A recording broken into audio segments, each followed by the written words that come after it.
At ito pala, diretso siyang tinatanong ni Kim Chiu kung ano ang plano ni Zian sa kanilang buhay, ang kanilang future. Sinasagot niya, wala. Wala. Oo. Wala dahil ang kanya daw prioridad ay ang kanyang karera. Oh. Let's go.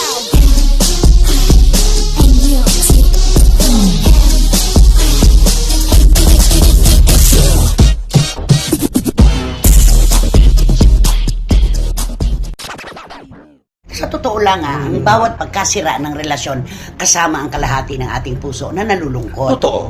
At ito po ang tinutukoy namin syempre pa, ang paghihiwalay ni na Zian Lim at Kim Chiu. Ikaw, yung Oo. opinion mo talaga, yung personal na opinion mo, anong nararamdaman mo para kay Kim Chiu? Siguro para kay Kim Chiu, siguro mas okay na yun. Bakit okay ang okay? Oo. Ay di syempre, alam mo naman si Siya. Siguro nakarating naman siguro sa kanya at syempre sa mga lahat ng mga pamilya siguro ni Kim Chiu. Na ano? Ang ugali ni Sian din.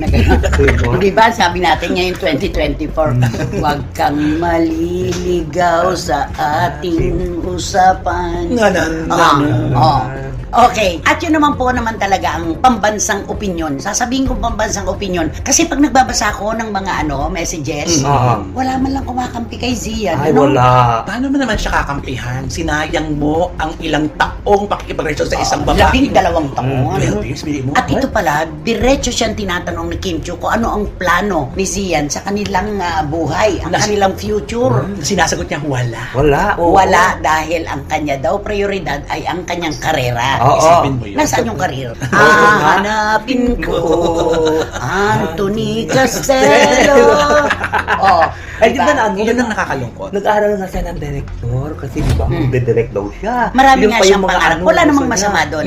Libre naman ang pangarap, walang tuition fee ang pangangarap. Libre po tayong mangarap. Kaya lamang, ang tanong, ano ba talaga ang iyong plano para sa inyo ni Kim Chiu? Yun ang malaking tanong. Oo. Tama. Kasi ang daming nang hihinayang lalo na kay Kim Chiu na sana pala, kung wala siyang plano, sana pala noon pa, meron na siyang pag-ibig si Kim Chiu na sinagot ng mga pagkakataon, di hindi ba? na niya sinayang pa yung napakahabang Years. panahon na Oo. sila ni Zian ang ang magkarelasyon, Totoo, di ba? yun naman At saka ang daming kwento, mula pa pala noon, hindi naman na talaga boto ang pamilya ni Kim Chiu kay Zian Lim. Wow. Maaaring may nakikita silang kakaiba, maaaring meron silang napapansin, kasi bihirang-bihira yung kasama ni Mga picture-picture Ah, pala. wala talaga tayo halos makita na kasama ni Zian ang Ang pamilya ni pamilya. Kim Chiu. Wala. At kontra pala lagi ito sa mga Ay, plano ni ganun? Kim. Kaya ganon. Kaya malayo ang loob Hindi pa. nagkakasundo. Di ba na instinct yun? Meron, kahit di pa kayo magkakilala, pag nakita mo yung boyfriend ng kapatid mo, ay, Kakaiba. may something. Oo. May Katulad yung mapagpundar si Kim Chiu. Ayun. Siyempre, nanggaling siya sa isang pamilya na gusto niyang iahon Mm. sa kahirapan. Di ba? Nagkaroon ng problema ang kanyang pamilya. Sinuwerte siya nung siya ay mapasok ng PBB house. Di ba? Oo, tama. Sa bahay ni Kuya. Natural ito po yung pagkakataong nakita ni Kim Chiu para mabigyan ng magandang kapalaran ng kanyang pamilya. Mukhang ayaw ni Zian doon sa nagpupundar si Kim Chiu. Ay, bakit naman? Ng bahay. Yung pagpapaayos ng kanilang bahay sa Cebu. Pagbili ng bagong bahay. Oo, pagbili ng bagong bahay. Ano sa palagay mo? Ang dahilan? Kung gano'n, kung di siya natutuwa sa mga napupundar yung babae, mga namang naiingit siya. Natatakot siya na baka siya mawalan. Ay, Ay, Oh, hindi, pwede yun. Kumbari, isang malaking cake ito. Umi-slice si Kim. Natatakot siya, baka sa slice, wala nang matirang slice sa kanya. ay, Ganun lang ang oo, maiisip tama. mo. Bakit siya kumokontra? Oh. At dun sa bagong bahay ni Kim na pinagawa, hindi rin siya kasama, no? Ay, Hindi, sa pictorial, pati sa Wala din, video, wala wala. siya, no? wala rin. Kasi nga, nararamdaman niya na ni Kim siguro yan. Matagal na daw silang iwalay, di ba? Oo. Nararamdaman Hindi niya. lang naman ngayon yan eh. Correct. Hindi lang nung Disyembre, matagal na, ilang buwan na silang hiwalay. Correct. Hindi lang sila umaamin pa. Sa palagay mo, yung madalas nilang paglabas ng bansa, yung kanilang, alam mo na, bakasyon. Oo, bakasyon, oo. Sa Amerika, sa Asia, Oo. sa UK, Saan-saan. at kung saan-saan pa. Sino taya sa lahat? Ay, siyempre kung ganun nga na humahabol si Yan din na pinagbawalan niya si Kim Chiu na, ay, wag mong pagawa itong bahay, wag ka nang bumili. Siyempre, sigurado yan. Baka siguro yung palis-alis nila, si Kim Chiu din ang nagbabayad ng, nagbubook ng mga airplane. Walang datong, siksiyan. Naku, di ba sabi niya nga, busy nga siya sa mga gawain niya, pinapriority niya yung kanya.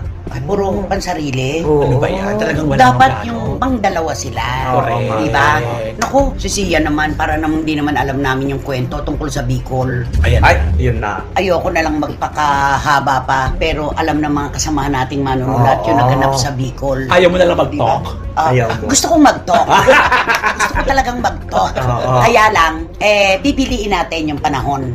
Ay, oo. Meron ka rin Oo pasabo. naman. Oo. Kailangan pagkayan itinuga natin at tinawid sa publiko, kumpleto tayo ng resibo. Siyempre, oo. Meron ako mga resibo, gusto ko pang madagdagan. Ay, so parang Kim pala ito na inaantay na kapag nagsalita ito si Kim. Oo, Ay, walang oo. tataw yung karera.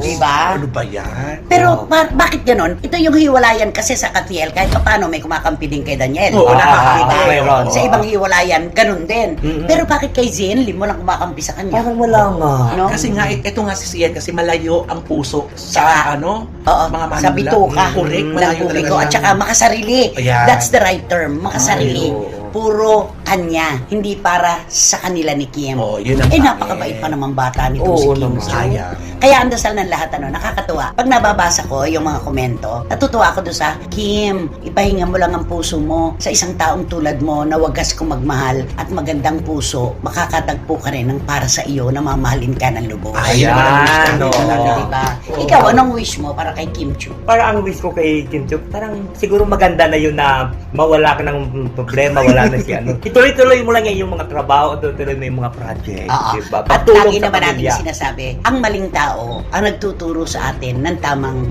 dapat gawin at pagdesisyonan. Ay, maganda Ay, yan. Diba? Kaya magtuturo Ikaw, siya. ano wish mo kay Kim? Ang wish ko kay Kim, sana makahanap siya ng lalaking magmamahal sa kanya ng tunay at kaya siyang ipaglaban. Ay. Yun. Yun. Ako din, yun ang wish ko Diba? talaga. Yung maninindigan Yun. para sa kanya. Alam mo, ang tunay na lalaki, makikipaglaban kahit nag-iisa na lang siyang nakatayo sa mundo. Yun ang tunay na lalaki. Oo, meron man o wala. Oo. Sa Sa'yo, makapal at sa At sa manipis. manipis. Yun, Diba? totoo. Sa meron at sa wala. Correct. Diba? Oo. Sa tag-araw at sa tag-ulan, gas-gas na yung mga linyang yan. Pero ang tunay na nagmamahal, hindi makasarili, kundi nagpaplano para sa kanilang dalawa ng kanyang karelasyon. Ayun Yun na, yun. oo. Diba? Ganon Oo. dapat. At si Kim, sa ganda ng kanyang puso, ay naku, makakatawid siya dito. Ay, oo. Matatawid niya ito. Makita mo isang araw, parang lobong pumutok lang to. Mm-mm. At tatawanan niya lang to balang araw. Isang araw talaga pagtatawanan niya ito. Correct. Lalo na ngayon na nagkita-kita silang magkakaibigan, Ay, di ba? oo. Si Bella Padilla, si Angelica Panganiban, nakatatapos silang magpakasal kay Greg Hauman. Siguradong dito bumuhos yung tindi ng emosyon ni Kim. Kaya ngayon, nakakahinga na siya ng maluwag. Tama. Gumaan Oo na nga. siya.